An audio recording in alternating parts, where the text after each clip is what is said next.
everyone, and welcome back to another She Budgets YouTube video. For those of you who don't know who I am, my name is Sarah and I love all things budgeting, planning and personal finance. So in today's video, we are going to be doing the Pay 5 budget sheet for June. It is a 5 pay budget for us this month, and I'll explain in a little bit why it is. But we have officially sold out of our signature budget planners. And also very exciting news is that our next year's planners, our budget planners, are all done and they will be getting shipped very soon to us, which is very exciting. We're hoping to maybe have those available September for you to be able to purchase. So stay tuned for that, and there'll be lots of updates with that and some photos and everything of what they'll look like. I'm really excited to show you the new planners. So anyway, let's get into it. Okay, so I just wanted to quickly show you the calendar for June and why it's a 5 pay period for us. So I get this question a lot when you have like your last pay and when it goes into the following month as well. So what I do is, as you can see for our Pay 5 down here, it's in June, there's 1, 2, 3, 4, 5 days that the pay goes over in June, and then only 2 days, so it'd be like the 1st and 2nd. So that's why I decided to put it in the June section instead of the July section, because it's got 5 days of the pay period in June and only 2 days in July. So whichever month has more days, that's where I include it. So that's why we've got to Pay 5 for this one, because this last one, we're going to do it in June instead of July. So I just wanted to quickly explain that. So anyway, let's get into it. I'll just flip this over. Zoom you guys in a little bit.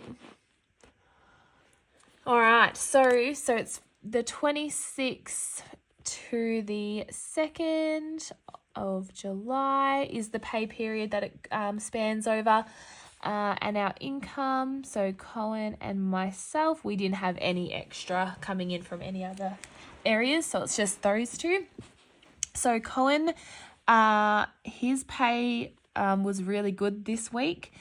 And that is because he worked away in Swan Hill for the whole week.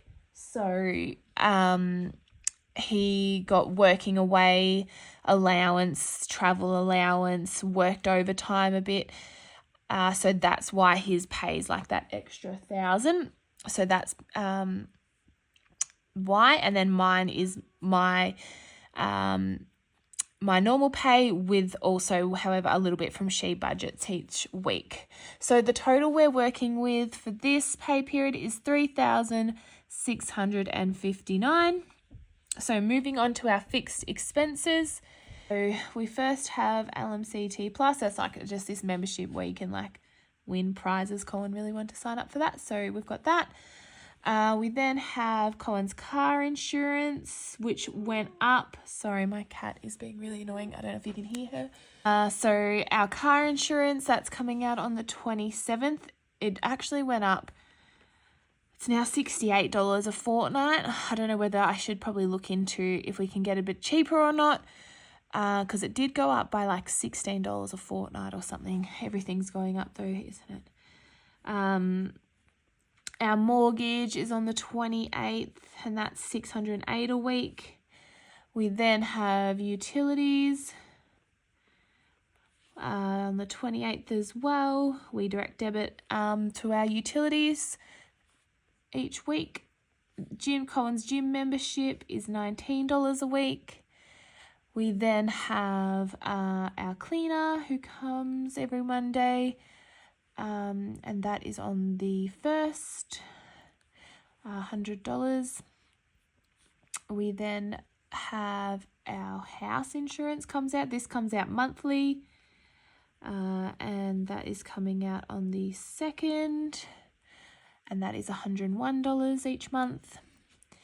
Childcare, I'm so glad we aren't paying full fees now, and our childcare subsidy, the government pay came in, because that was a big chunk of our money going towards that, and now it's $52 a week instead of $150. And then I always like to just keep a bit of a buffer in our account in case there's a bill that's a bit more expensive or that I forgot to budget for. So adding those all up, it comes to, I know this is out of screen for you, but $1,128. And then what I do is I take, it's our income minus the 1,128 equals what we have remaining. So that's $2,531. All right, so now we'll move on to our variable expenses. So groceries, we're trying to stick to $350 a week. We were $300, but I just found we were going over it, so I've just bumped it up again. I just want it to be realistic. I feel like $300 for us was unrealistic. We couldn't stick to it, and that caused a bit of stress on us. So I was like, let's just put it up and try and stick to $350, and we have been, which has been really good. Eating out is getting $60 this week. Car, so this is just usually petrol, is getting $100. The boys both get splurged. They get $20 each, so a little bit of money whenever they need something. So that's theirs. They usually sit there and add up for a little bit, so that's good. So then sometimes I'll just do a big clothing haul when they need or get shoes. And then Cohen and myself both get $100 each to spend on what we like. So the total of the variables is $750. So then I go this $2,531 minus $750 leaves us with $1,781. Moving over to we've got our sinking funds. I'm just going to quickly go and add all of our sinking funds in.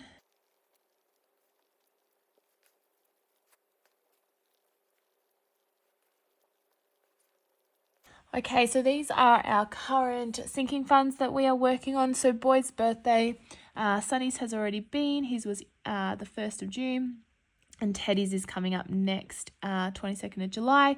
So I need to start getting organised and buying him some presents. Christmas gets its usual $40, so we're saving up. We want $2,000 by the start of December, so that's on track, which is really good. Holidays gets its usual $100. Our next holiday, I think, is in the caravan. So we've got a few trips booked for that. So that will be good to have that money saved up when they come along. We have gifts. We've got a couple of people's birthdays coming up. So I'm going to put $60 into that one. Medical is going to get $30 this week. Car rego always gets $25. And car service always gets $75. I need to book my car in, and that's got about $600 in there at the moment, so that will be enough for a service.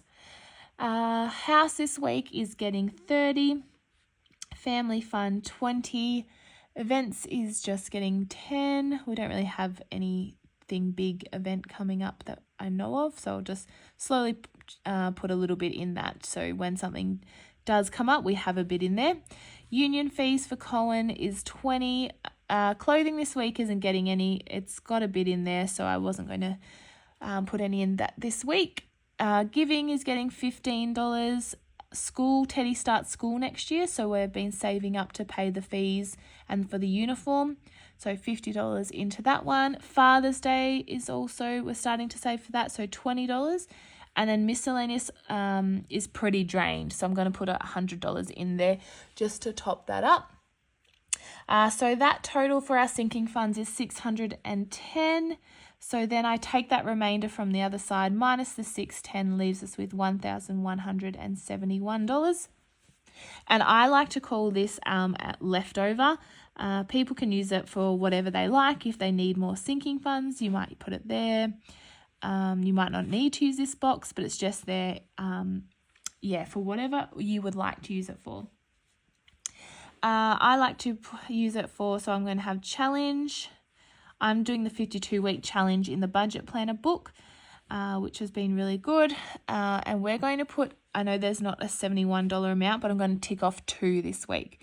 because I think I missed a week earlier. So I'm going to tick off 2. So adding $71 into there. And then the leftover money is going towards, this is our big savings goal at the moment, is a new car. We don't want to have a car loan, so we are trying to save as much money as we can before we get the car, hoping to get it in November, December. So we are putting $1,100 towards that, which is really good. So that's mainly due to Colin working away. So it is hard when he works away with the kids and everything, but sometimes it's worth it when the pay is really good. So that's a total of $1,171 in our leftover, with which remainder minus leftover is $0. So that's why it's called a zero-based budget, this type of budgeting way that I do in the budget planner. So that is it for pay. Sorry, I'll zoom you out if I can. There we go. So that is it for pay 5 for June. If you have any questions about the budget or the budget planners, please leave it below and I will get back to you. Like I said at the start, keep an eye out for some updates of the new budget planners. They should be available September, October. That's what we're hoping for. So thank you so much for watching and I'll see you in the next one. Bye.